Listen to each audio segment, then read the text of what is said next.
All right, guys, welcome to another day of trigonometry. So most of you guys will probably look up here in the top left corner and figure out what in the world is this word. So really what you're going to learn here is that this is an acronym that's going to help us set up some problems here. Okay, so before we did some 30-60-90s, we did special right triangles. These are just regular right triangles that don't have that specific pattern. So we have to use these ratios in order to solve for other angles and sides. Okay, a couple notes here. We know there are three different sides to a right triangle. There are two legs that meet at a right angle, and there is one hypotenuse.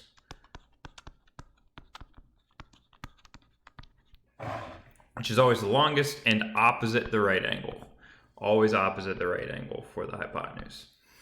When we use trigonometry, we have to distinguish between the two legs of the triangle. We will always have one angle along the right. We have one angle along with the right angle whenever we use trig. This is called the reference angle. Reference angle. Okay. To label the legs of the triangle, we circle the reference angle and draw an arrow across to the opposite leg, and then the other one is called the adjacent because it is touching the reference angle. For the following triangles, circle the reference angle and then label the three different sides of the triangle. Okay, so angle X would be right here. Okay, that is going to be my reference angle that I'm looking at here. You will also see a Greek letter. Occasionally, it's called theta. It's almost like a circular O, cursive O, I should say. So this is theta. It's a Greek letter, kind of like delta. You've probably seen delta y over delta x. That triangle is a Greek letter. So it's a variable like x, like y, whatever. Okay. So for this, if I were to label this, this is my reference angle. I'm going to shoot an arrow across. This is my opposite. Okay. The hypotenuse is always opposite the 90. Okay. And whatever is right beside the last leg is the adjacent. All right. So if I look at angle C here, okay, theta, that's the thing for my angle. Look, this is opposite, angle opposite, shoot the arrow. Opposite the 90 is the hypotenuse. This is the adjacent. The reason why we label these is because they keep getting, if you think about your translations, so with trig, all of these triangles or the ones with these same degree measures are similar. So through similarity, we can use our different transformations. Okay, so whenever they're rotated with the rotations, we still have to know what a reference angle is and what the opposite and adjacent are. Okay, Z, opposite, adjacent, hypotenuse. D, I'm going to let you guys do this one and label it. Opposite, adjacent, hypotenuse. All right. There we go. Okay, the sine, cosine, and tangent functions are different ratios built in our calculators that can be used to solve for missing angles and sides in a right triangle. Below are examples of equations that we will solve. Whenever we use these functions, we must make sure our calculator is in degree mode. Degree mode. I will show you how to do that right now. If you guys have just a regular calculator, I don't think you need to really worry about this, but in a graphing calculator, anytime that you reset your memory, okay, so like if I reset my memory, go second plus, you don't have to do this every time, by the way. but in class I would ask you to do this. That way I know you're not storing any information in here or anything. Okay, so let's say you just get your calculator and it's cleared, everything's just standard. If you hit mode, up here this says radians. I need it to highlight degrees. So mode, you come down and you go over to degrees and hit enter. Then it should highlight that. Then you can hit clear or quit. Okay, that's degree mode. All of these here, these problems, again, they look really weird because now you see words that you're not used to seeing. But like, just picture this as just a number. The sine of 37 is like, it's going to give you the sine ratio. So like, here's your sine, cosine, and tangent button on your calculators. It's not sin, it's sine. So like if I do sine 37 and hit enter, like it's a number, like it's 0.60. So like this would be like saying, well, 2/3 is the same as 0.6 repeating. Okay, treat it as one number. Even though there's a word with it, okay, it's one number. So to solve this, I can cross multiply.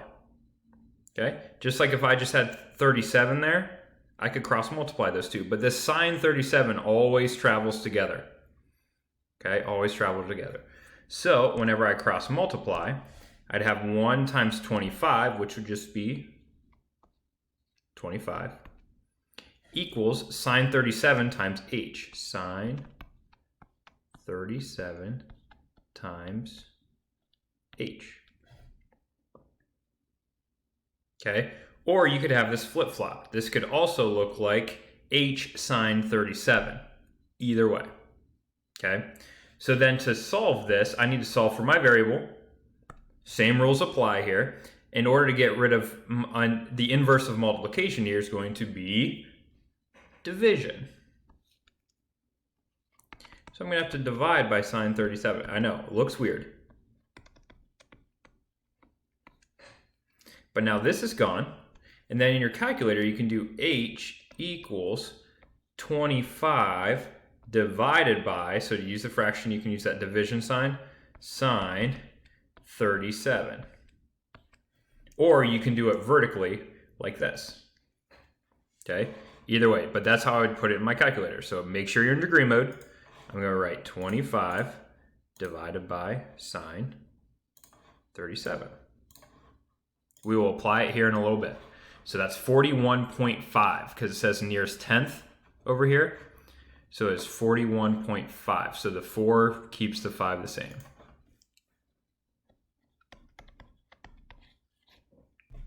Okay, some of these might look just a little bit different.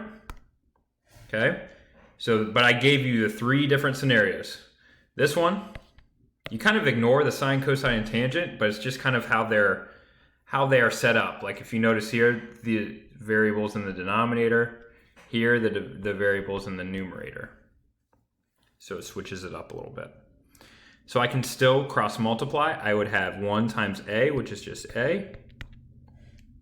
Cosine 29 times 50 when I cross multiply.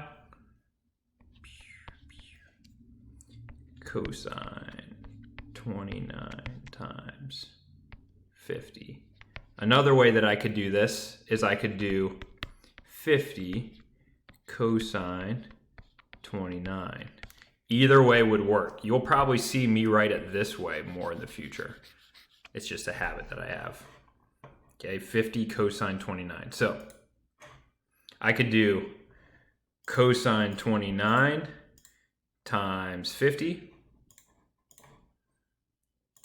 You could do that. Or you could do 50 cosine 29.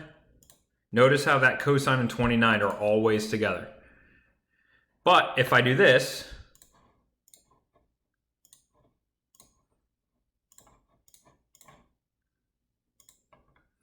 see how I didn't close my parenthesis there? Okay, now that's just one. Now it changes my answer very drastically, but it's really not like you have the process perfectly. All you need to do is remember that parenthesis. Okay, I think a lot of times we get frustrated because our answer is so far off, but really our mistakes are pretty minor. Okay, so our answer here is 43.7.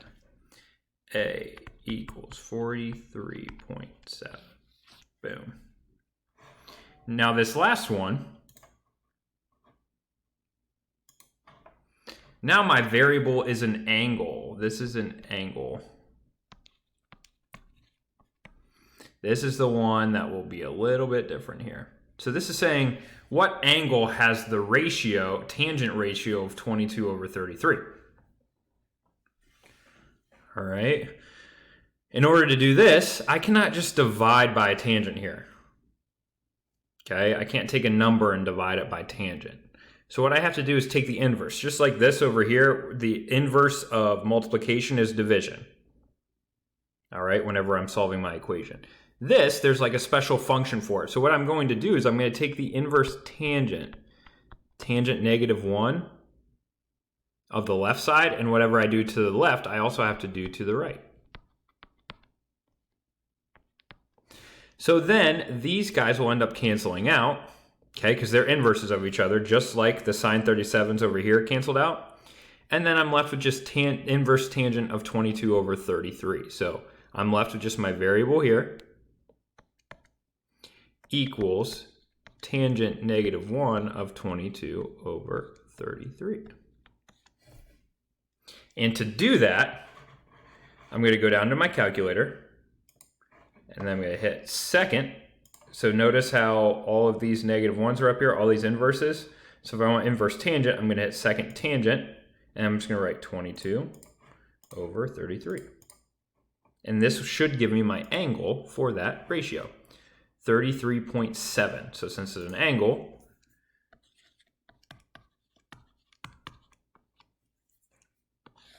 and there we go. Okay, all of these are set up very, very similarly whenever you do this. I'm gonna go ahead and do these on my own, and then I'm gonna probably pause the, you can pause your video and see if you get them right.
All right, here we go.